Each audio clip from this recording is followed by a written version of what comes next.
Hey everyone, welcome to This Explainer. Today, we're diving into a genuinely fascinating intersection of human psychology and cutting-edge technology. Specifically, we are going to look at how advanced analytics in smart manufacturing dashboards physically and mentally affect the human mind. So, let's jump right in. Let's start with a pretty crucial dilemma brought on by the modern explosion of real-time data. Look, we've got sensors on literally everything now, constantly feeding us information. But here's the real question. Does having way more data on a screen actually make our decisions easier, or does it just completely overwhelm our strictly limited human brains? Here is our quick roadmap for today. 1. The factory data explosion. 2. The 3 levels of analytics. 3. Measuring the human mind. 4. The dashboard experiment. And 5. The counterintuitive results. All right, part 1, the factory data explosion. We are living through an absolute revolution in manufacturing right now, entirely driven by smart sensors and the Industrial Internet of Things, or IIoT. But there's a really big conflict here. On one hand, these massive, super high-velocity streams of real-time data unlock incredible manufacturing efficiency. We don't have to guess anymore. We can monitor live system statuses and catch anomalies the second they happen. But there is a serious risk. The sheer volume and speed of this data can easily overwhelm the actual human operators who have to sit there and monitor these dashboards. If the system design ignores human cognitive limits, our decision-making actually gets worse, not better. Moving right along to part 2, 3 levels of analytics. To harness this insane volume of data without completely breaking the human operator, manufacturers rely on 3 distinct tiers of analytics.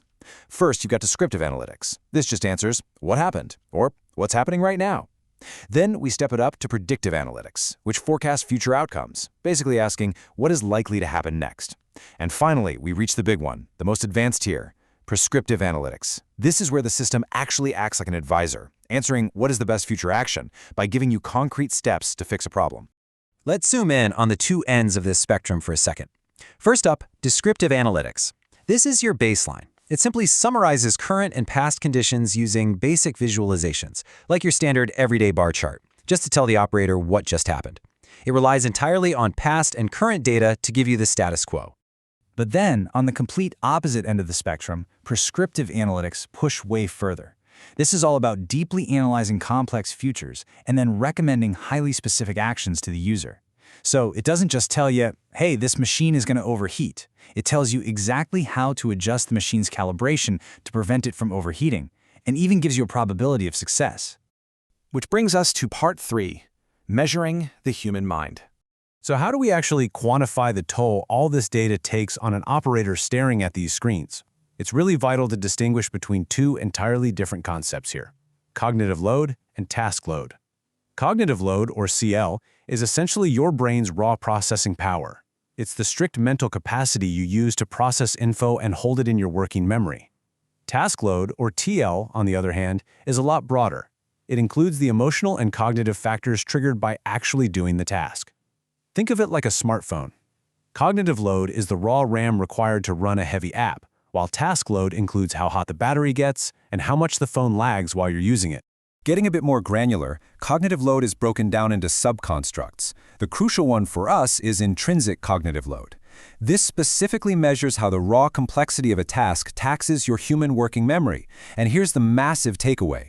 Intrinsic cognitive load increases directly with the number of items involved. Simply adding more data points, more predictions, or more prescriptions to a screen naturally demands more mental capacity just to understand what you're looking at. Now, to measure task load, that emotional and physical strain, researchers often use a really well-established tool called the NASA Task Load Index. They quantify the load by looking at a few specific things. They ask how much mental demand was required. Was there temporal demand, meaning were you under time pressure? How much effort did it actually take? And crucially, how much frustration, like insecurity, irritation, or stress, did you experience? Okay, let's look at part 4, the dashboard experiment.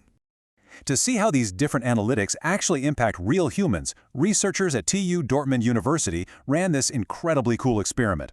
Imagine you're one of the participants. You're acting as a machine operator, and you go through this 4-step process. First, you get a briefing on a fictitious production scenario. Second, you sit down at an operational real-time dashboard to assess a production anomaly. You have to decide on the fly whether to stop production, which is a really high-stakes decision. And while you're doing this, an eye-tracking camera is measuring your physiological responses. Then, in steps 3 and 4, you do a qualitative interview about how stressed you felt, followed by a structured questionnaire measuring your cognitive and task loads. The researchers took 65 participants and split them up evenly to test 3 different dashboard setups. About a third used a purely descriptive dashboard, so just temperatures, pressures, past errors. Another third used a predictive dashboard, which added future severity and likelihoods. And the final third used a prescriptive dashboard, which had all of that plus specific AI recommendations for action and their probability of success. Now, before running the numbers, the researchers had a pretty logical hypothesis.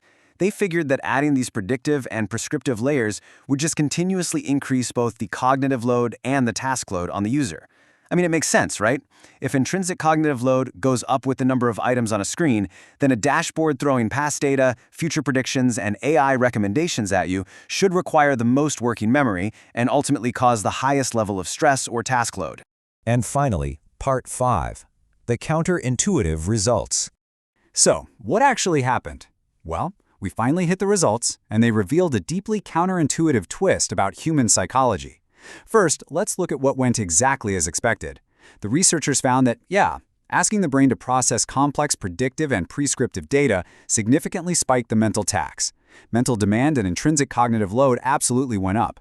The participants using those advanced prescriptive dashboards had to use way more raw mental RAM to comprehend the current states, the future states, and the recommended actions all at the same time. But here is the massive twist. Despite that higher mental demand, adding those prescriptive recommendations actually reduced user frustration. The researchers noted that prescriptions essentially break frustration as an emotional response simply because the participants rely on the system. This is just a brilliant look at how our brains work. Cognitive load and task load don't always move in a straight line together. When the system tells you exactly what action to take, even if the overall information on the screen is incredibly complex, you basically offload the emotional stress and uncertainty onto the AI. The mental demand of reading the screen goes up, sure, but the emotional frustration of deciding what to actually do about it plummets. The prescriptive data effectively breaks the emotional stress loop. Which brings us to our big conclusion. This study leaves us with a highly provocative thought about the future of AI in manufacturing and, honestly, everywhere else. We have systems right now capable of endlessly complex analysis, but as we've seen today, the real bottleneck isn't the data, it's our working memory.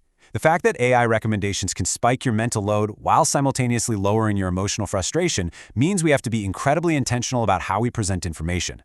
Moving forward, we've got to ask ourselves, are we designing these operational dashboards just to show off what the machine can do, or are we actively designing them around the strict psychological limitations of the human mind?